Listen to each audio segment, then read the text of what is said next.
Hello বন্ধুরা, তোমরা সবাই কেমন আছো? আশা করি খুব ভালো আছো। আজকের মিনি ব্লগটা 10টা-11টা থেকে শুরু করছি। আজ হলো ভাত দিতে যাচ্ছি আমার শাশুড়ি শ্বশুরকে মাঠে। এত গরমে আমরা বাড়িতেই থাকতে পারছি না, আর এরা কত গরম রাস্তাতে বাবার তলায় জল ঢালতে যাচ্ছে। দেখো, আমার কাছে একটাই কথা হলো, বাবা যেন ওদের মনস্কামনা পূরণ করে। হর হর মহাদেব।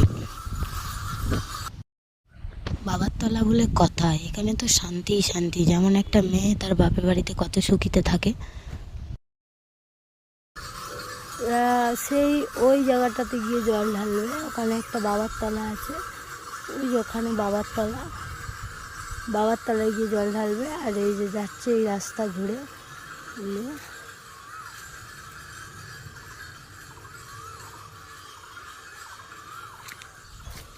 ওরা ওদিকে যাচ্ছে সেই। আর আমার শাশুড়িরা কাজ করছে, ওই যে আমার শাশুড়িরা আমরা ক্ষেতের কাছে পৌঁছে গেলাম। গিয়ে সকাল থেকে তো পাপা আর মাম্মামকে দেখিনি, তাই ছুটে দৌড়ে চলে গেল দাদু ঠাকুমার কাছে।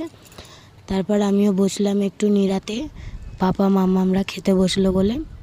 তো আমি 5-10 মিনিটের মতো নেড়িয়ে দিলাম, যাতে 1টার মধ্যে বাড়ি যেতে পারে পাপারা। তো পাপারা খেতে বসলো, আমি একটু নেড়িয়ে দিলাম।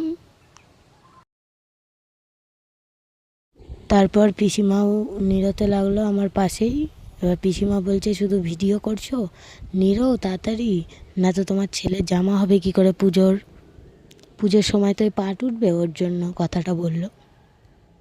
তারপর আমার বাবু সবাইকে টাটা করে চলে এলো। তো আজকের মতো এইটুকুনি, দেখা হচ্ছে নেক্সট ভিডিওতে।